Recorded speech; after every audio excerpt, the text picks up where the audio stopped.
창조주 하나님이라는 제목을 가지고 여러분들과 함께 말씀을 나누고자 합니다. 하나님께 거하는 삶을 삽시다. 이사야 강의 71번째 시간입니다.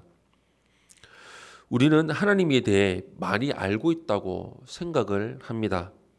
하지만 하나님은 우리가 생각하는 그 이상으로 측량할 수 없는 만큼 위대하신 분입니다.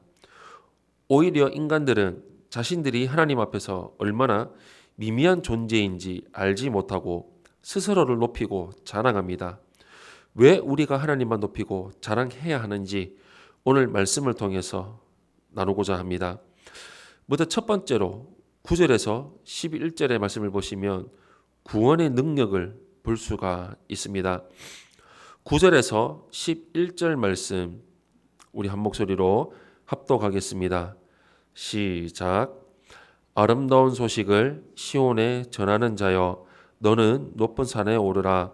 아름다운 소식을 예루살렘에 전하는 자여, 너는 힘써 소리를 높이라. 두려워하지 말고 소리를 높여 유다의 성읍들에게 이르기를 너희의 하나님을 보라 하라.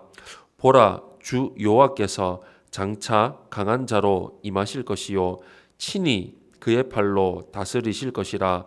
보라, 상급이 그에게 있고 보응이 그의 앞에 있으며 그는 목자같이 양떼를 먹이시며 어린 양을 그 팔로 모아 품에 안으시며 젖먹이는 암컷들을 온순히 인도하시리로다. 아멘. 지금까지 예루살렘은 백성의 죄악으로 황폐해져 있었습니다. 그러나 회복의 때가 왔습니다. 하나님은 외치는 자에게 높은 산에 올라가 기쁨의 소식을 전하라고 하십니다. 이제껏 그들의 죄악으로 하나님이 그들과 함께 하시지 않는 것처럼 보였지만 이제 하나님이 구원의 능력으로 다시 예루살렘에 임하십니다. 구원의 기쁜 소식으로 인해 시온은 기뻐하며 소리칠 것입니다. 죄와 어두움으로 피폐해졌던 예루살렘에 구원의 빛이 임하는 것입니다.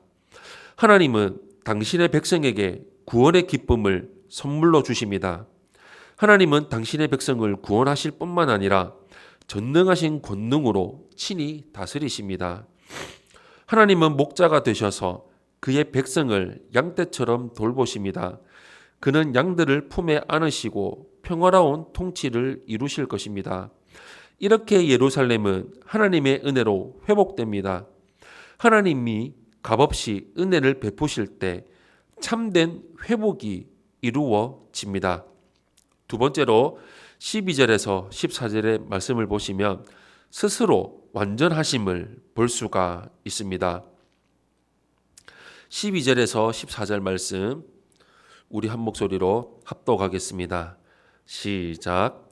누가 손바닥으로 바닷물을 헤아렸으며 뼘으로 하늘을 쟀으며 땅에 티끌을 되에 담아 보았으며 접시 저울로 산들을 막대 저울로 언덕들을 달아 보았으랴. 누가 여호와의 영을 지도하였으며 그의 모사가 되어 그를 가르쳤으랴.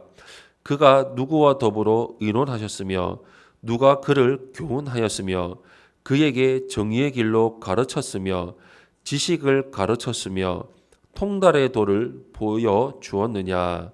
아멘. 하나님의 크고 위대하심은 그 누구도 측량할 수 없습니다. 그 어떤 사람도 하나님처럼 바닷물을 달아보거나 손으로 하늘을 재거나 땅의 티끌과 산들을 저울로 달아볼 수 없습니다. 감히 하나님의 전능하심에 인간의 능력은 비교가 되지 않습니다. 그렇기에 어떤 피조물도 하나님의 지혜와 지식의 풍성함을 온전히 이해하지 못합니다. 전지전능한 창조주는 그 누구의 충고와 조언도 필요하지 않으십니다. 하나님은 조언자가 필요하지 않는 완전하신 분입니다. 하나님은 모든 계획을 스스로 정하시고 이루어 가십니다. 또한 당신의 백성을 향하신 뜻과 계획도 가지고 계십니다.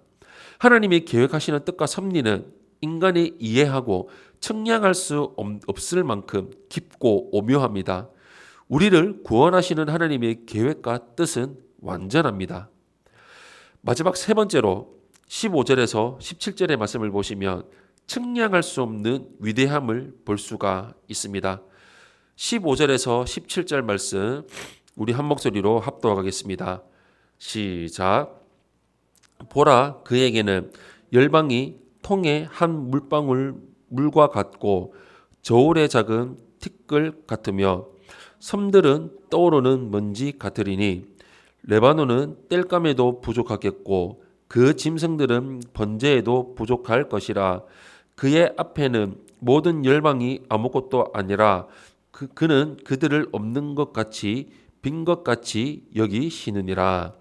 아멘.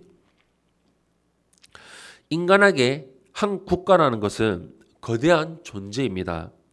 하지만 하나님 앞에서 국가들은 단지 통 속에 든 물 한 방울 정도에 불과합니다. 하나님의 위대하심에 비하면 한 국가도 미미한 존재일 뿐입니다. 그렇다면 사람은 하나님 앞에서 보이지 않을 만큼 지극히 작은 존재에 불과할 것입니다. 하나님께는 섬들도 먼지에 불과합니다. 하나님의 위대하심에 맞추려면 레바논의 울창한 나무들을 다 동원해서 번제단의 땔감으로 사용해도 부족할 것입니다. 또한 그곳에 거하는 모든 짐승을 다 잡아 하나님께 희생제물로 드린다 해도 여전히 하나님의 영광을 다 드러내기에 부족합니다. 인간이 자랑하는 위대함이란 하나님께는 아무것도 아닙니다. 절대 창조주 하나님 앞에 세상의 나라들과 민족들은 아무것도 아닙니다. 인간의 자랑이란 지극히 보잘것없고 헛된 것에 불과합니다. 오직 하나님의 영광만을 자랑하며 찬양하며 살아갑시다. 사랑하는 성도 여러분, 인간은 죄 때문에 타락하고 멸망하는 존재입니다. 그럼에도 끊임없이 자신의 능력을 자랑합니다. 얼마나 위대하신 분인지 제대로 알지 못하기 때문입니다. 우리는 하나님 앞에서 먼지보다 작은 존재에 불과합니다. 우리 자신의 연약함을 깨닫고 겸손히 하나님의 영광만을 바라보며 찬양하며 경배하며 살아가는 삶을 온전히 이루며 나아가시기를 예수님 이름으로 축원합니다.